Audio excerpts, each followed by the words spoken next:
because I refuse to not be first. Do we do enough? Well, I never shut up about it. It must have been about 16, 17. We nicked their guilt rings. Right, the bouncers' guilt rings. This is no good for me. That's the reality. If you want the honest truth, and I see it every day. This is Amer Abdallah for IFL TV, proudly sponsored by Everlast. I'm joined again by Amer Abdallah. It was a few weeks we caught up ago. Wasn't any really developments in the last few weeks on your front, so there was no point to a conversation with us, but a major development yesterday. That's why we're on this call now.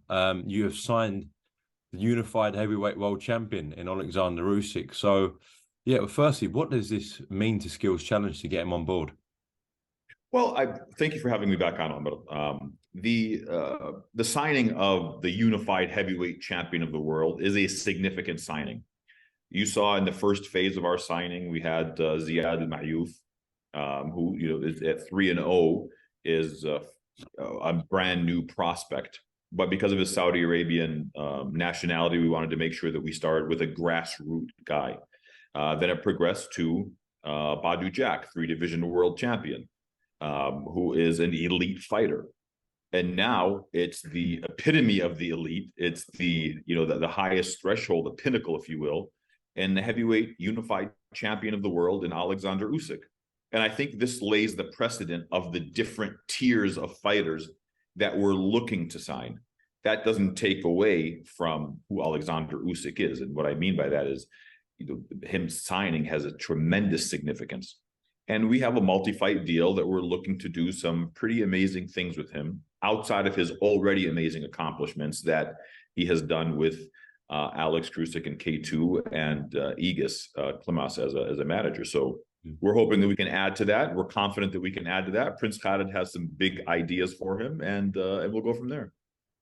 When did the conversations start between Prince Khaled and Alexander's team about potentially doing this? Alexander fought in the Kingdom last year in late summer. And I'll tell you something. Before I answer that, and I don't mean to load the answers, but sometimes you vibe with certain teams and certain fighters. And more than just their accomplishments and their accolades and their achievements and their titles and whatnot, it's more than that. It's the person themselves, the values, the integrity. And Prince Khaled's big on that. He's huge on the kind of person that he signs with. So when Alexander and his team were here, they were of utmost professional manner, very easy to deal with. I always said we could make a handshake deal with Aegis and Alex, and I would be confident in that the deal would be fulfilled in every manner, every capacity. So the relationship between Alexander, his team, Prince Khaled, and Skill Challenge was great. It was, there was no problems. There was no hiccups in the road. There wasn't anything that was, push, pull, hard negotiations. And when the conversation came to fruition, and it was Prince Khaled decided to this idea that he had about what we were looking to do with Alexander, because he's so dynamic and he really could fluctuate in weights if he needed to and he wanted to do some pretty impressive things and some pretty big fights. The discussion was 2 days, and it was really just a matter of time zones of me catching Aegis and Alex in their time zone, and then being able, when I'm based in Las Vegas, going back and forth to the Kingdom, and then me catching Prince Khaled, and very easy. So we know Usyk's next move, he's got a mandatory defense of his world titles against Daniel Dubois. I know a formal date hasn't been announced, but Alex has more or less confirmed August 26th in Poland. So I'm guessing you guys are going to still be a part of this next fight. That's our first fight that we're going to be co-promoting with K2, and that'll be Usyk Dubois. To look past that fight, at this stage, the ideas and the landscape Prince Khaled has for just picking this back up, action.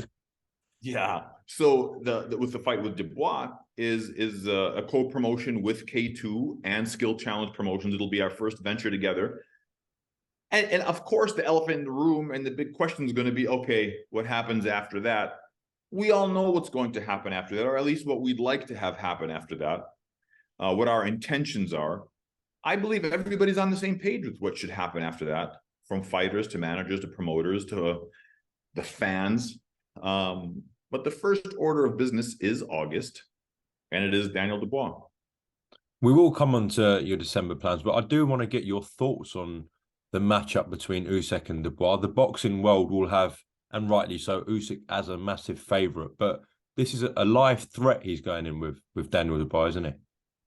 Well, it is, and Dubois is no walk in the park. I mean, this is not an easy fight, and I certainly wouldn't say, hey, let's look at let's look at past that fight and let's go. I mean, the guy is knocked out 18 out of the 19 guys that he's fought. And mind you, the one loss that he has, I think it was a couple of years ago, was to Joey Joyce. It's not an easy fight. Like this is not going to be a walk in the park for Oleksandr. We are very confident that he'll come out victorious, but it's certainly not a fight where we're saying it's going to be, without any hesitation of us moving forward to make another fight. There is a hesitation of, let's make sure that we get past this fight unscathed, healthy, and victorious, most of all. Having said that, we are in June, and you guys now representing him officially will be, of course, looking 6 months ahead to December. Yeah. I spoke to Frank Warren in the week, Amer, and I did ask about, from your point of view, where are you with Skills Challenge and Saudi Arabia in terms of doing this fight with Fury Usyk? And obviously, Frank, being Daniel's promoter, was saying Daniel's going to spoil the apple cart. But I said, look, if Usyk beats him, then what is the situation with Fury Usyk? And he said, my son George regularly speaks to you guys, but there's been no formal offer in writing. So until we get that, we can't do anything. That was his position. And Frank is absolutely accurate. And as a promoter, he has to, be loyal to his guy and firmly believe that Dubois is going to upset Usyk, which means that will upset the undisputed fight and put his guy in a position. But I'm not a gambler. I'm not, I don't bet, but most people I would imagine are going to bet heavily in favor of Usyk to win that fight. But to go back to Frank's comments, there hasn't been an offer made because nothing has come to fruition. And I'm not sure who was first to media to announce that there were talks happening. And this is why I always say is, let's not talk about it until we actually have an offer. We have MOUs, we have LOIs, we have, some kind of initial agreement, an initial offer, an initial date. Now, mind you, on our end, we have dates confirmed of what we're looking to do, but then I know I got leaked out and I just started getting blasted about questions. So, we addressed it. Yes, we have interest in that fight. There is tremendous interest in arguably the biggest fight of these past few years, if not maybe the decade, of an undisputed fight. I mean, the last undisputed champion was what, Lennox Lewis 20 years ago? Yeah. So you have, everybody wants that fight. An Usyk Fury fight would be massive and it would be great. And I think with the ideas that Prince Khaled has, that you add a fight like AJ Wilder. Wow. I mean, what a boxing dream. And then there's a third fight that we're going to be announcing also that'll be on that. It'll be a triple header and it'll be a great night of boxing. So yeah, we're looking at the fights, but let's take it one step at a time. And Frank is accurate in saying George talks very regularly on our side, and we have a good relationship with everybody. There hasn't been an offer made. Okay. Let's say for some reason that doesn't materialize with Fury and Usyk in December. Do you believe Usyk, if he beats Dubois, he'll still fight in the Kingdom in December? I do believe that. And again, this is Prince Khaled's decision. I would simply be an advisor of some different opponents or some different paths that we can take. But ultimately, it's his decisions, and he has a very good grasp on boxing. He's an avid boxing fan. He loves the landscape of the fights. He loves big fights, big challenges. And yeah, of course, we're looking to have Usyk fight. now that he's under our banner, we of course would like to have him fight on our turf here in the kingdom and officially welcome him for his first fight with the promotion. Now, just like Frank Warren said, that he hasn't had a formal offer from you guys about Fury Usyk. Eddie Hearn obviously represents Anthony Joshua. The last comments he made to us was that he also has not had a formal offer for Joshua Wilder. However, as you would know, there was an offer put in from Queensberry to Matchroom for a fight between Fury and Joshua in September. And Eddie's reasoning for why Joshua hasn't taken that fight is because he's going to have a fight in August, we believe, against Dillian White. And they're, of course, looking at the fight in December with you guys against Deontay Wilder. So reading behind the scenes there must be things moving forward positively if Eddie's not prepared to take the Fury fight in September and looking, sort of banking on the Wilder fight with you guys in December. I'll tell you, Ahmed, it holds tremendous weight when I hate to label Prince Khaled as a promoter, but when somebody like Prince Khaled talks to these promoters and tells them this is what we're looking to do in December, no MOUs, no LOIs, no anything. His word was we're going to do something in December. And massive fights like AJ Fury don't happen because they take his word to the bank. That shows you the level of dignity, the level of honor, the level of integrity that these guys believe in him fulfilling. And of course, from a business perspective, it makes sense. If you guys want to fight, go ahead and fight. Go ahead and fight. We just, would take a different direction. But I think everybody wants to land those fights in the kingdom for obvious reasons. Everybody wants to be affiliated with this new exciting era of boxing, which we are honored to be a part of and honored to be able to add, a different path or a different, sense of boxing and big fights happening. And I think that speaks leagues about how much all of the promoters, those big four, believe in Prince Khaled, believe in the vision, are on board. And I think that, again, once again, is a testament to everything that I've been saying, is that we have a great relationship with everybody, and we want to maintain a great relationship with everybody, and we'll continue to put on big fights. The fact that without us having initial talks, things are shifting, I think alludes to and kind of reinstates my notion of saying that, everybody's on board to make this thing a really big movement. Oh, yeah, it looks that way, and it looks like things are heading in a positive way for December, but a lot of things have got to happen. So I think I've extracted as much information as I can for today. I do appreciate your time. Will I see you in Poland for Usyk Dubois? Will you be there? I'm looking forward to it. Yes, sir.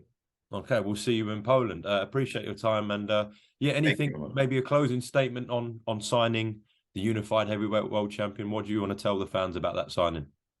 I love it. Look, Ziad, I had a personal relationship with, and people that know me know that I have personal relationships with our athletes, and it's more than just, a handshake, business, contracts, legals.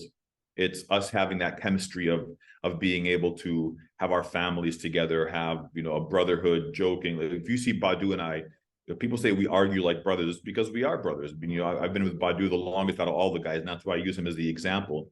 And our families are great friends. Our wives are great friends. Our kids are great friends. And I look forward to establishing that kind of relationship with Oleksandr and in all of the families that we have under our umbrella. They're not our team, they're our family. And, we take tremendous pride in that. And then you add that into, of course, Prince Khaled and all of his, graciousness and how much he likes to make sure that he honors everybody and make sure that everybody is well taken care of. It's a perfect match. And I'll tell you, after the Usyk signing, can't tell you how many my messages. I mean, I have hundreds of messages from a lot of big name guys that everybody likes that. Everybody likes to have that kind of atmosphere. And I hope that we can make a positive impact, and I'm confident that we can. And I'm honored to be in this position and under the leadership and the guidance of Prince Khaled bin Abdulaziz. Well, once again, massive congratulations on getting that over the line. Thank you for your time, and I'll see you in Poland. Yes, sir. Thank you, Ahmed.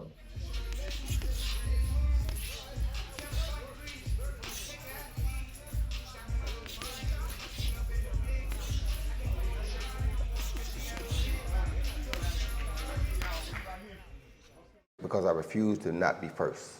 Do we do enough? Well, I never shut up about it. It must have been about 16, 17. We nicked their girlfriends. Right, the bouncer's girlfriend. This is no good for me. That's the reality. If you want the honest truth, and I see it every day,